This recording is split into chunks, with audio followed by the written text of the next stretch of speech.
And a little thing again on correlation. We talked about correlation. I mentioned it in the beginning of this lecture. We talked about it in the first day. And of course, we are the same place with the data. So let us just make this point that we can see a relation. Actually, I'm not going to prove anything here. I'm just going to state it, and then you can accept or not. There is a relation, of course, between the unitless correlation coefficient that you were given on day 1 in the course, back in chapter 2, and our modeling regression thing that we are doing today. The slope, well, first of all, the square of the correlation can actually be expressed in terms of the y variability like this, where it is actually, here is the actual residual variation that we have here. So the residual variation in our line fit is on the top here, and the total y variability is at the bottom. So it's a bit like having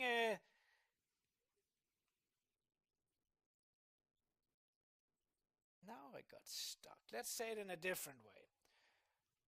What if, let's say it like this instead. What if the line, so this is the line, these are the y hat, right? What if the line matches the data perfectly, right? Let's make that line of thinking. Which means that these residuals will be 0. In such a case, the r squared would be 1, 100%.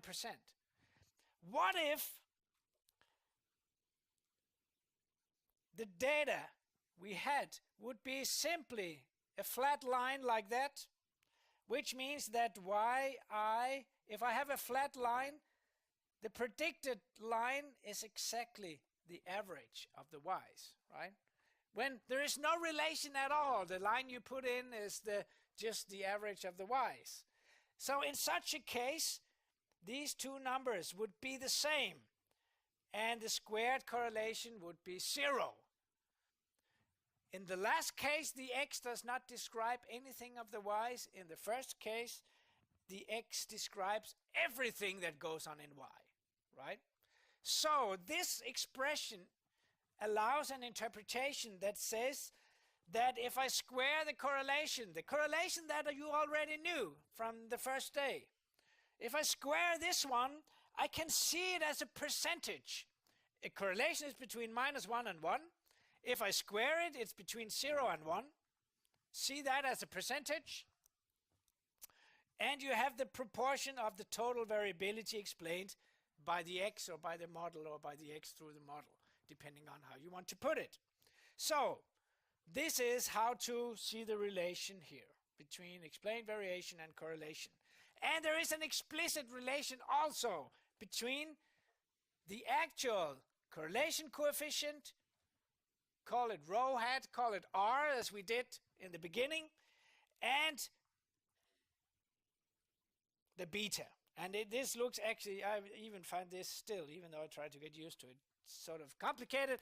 What we see here is that if and only if the correlation is negative, that is, if and only if the slope is negative, right? So negative slope goes with negative correlation, positive slope goes with positive correlation. That's what we see on this slide. It's complicated, this slide. So they have the same sign, right?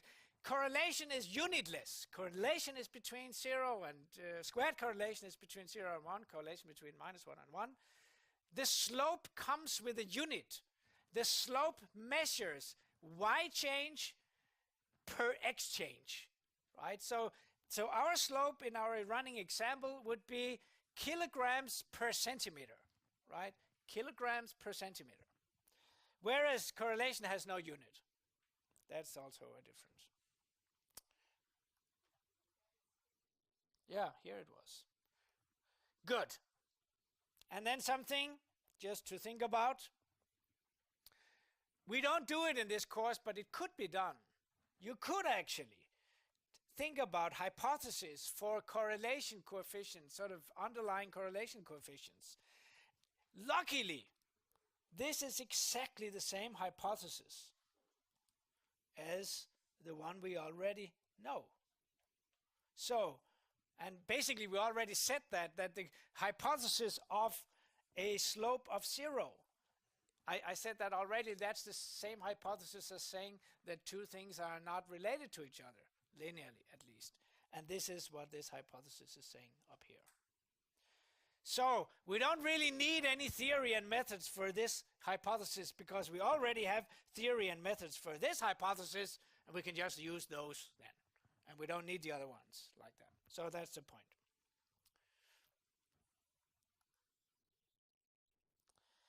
Should we try? Let's just check the time.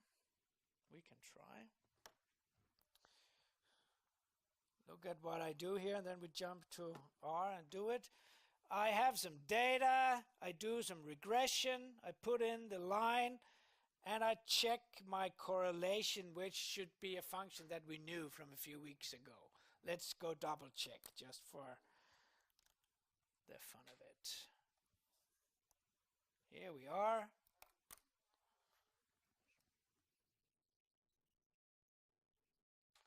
What should we try? Why don't we just take the same data and let me just go. So I have the height and weight data in there. Let me go correlation on the height and weight. I think I called them X and Y. Let me square that correlation. I squared the correlation, and here is the same number, right? So it is just, so if we root this one and look at the sign of beta, we would also know the correlation coefficient from the summary fit regression output just by rooting it and looking at the sign of the slope. In this case, positive, so we could go the other way. And we have, let's dwell on that interpretation, 93% of weight variability, of weight difference, can be explained through our heights, given the estimates of this model. That's a pretty neat number, right? Most of our differences in weights are attributable to our height differences by if these numbers are anywhere close to the truth. Of course, this number also comes with uncertainty, and we should think about that. This number, the R squared, is one of the mostly misused numbers in statistics, actually. It has a nice interpretation, and so people love it, and they use it for all sorts of things. And yeah, we're trying to change that. That's correlation and regression.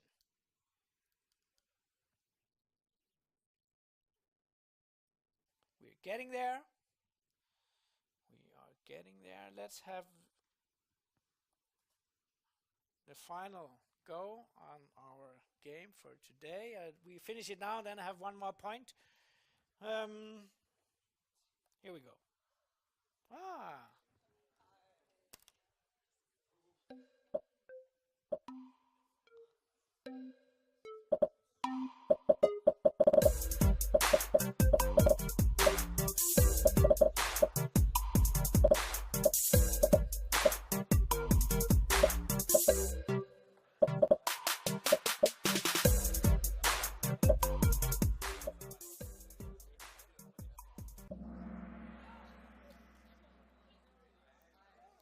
Good job, most of you.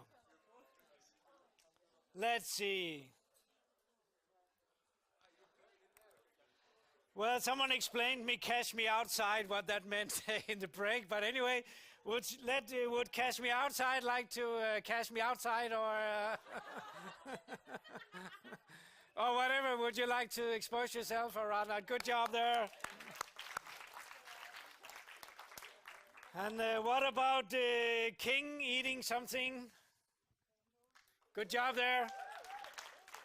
And the one with the funny name? Good job there. Okay. I learn every day.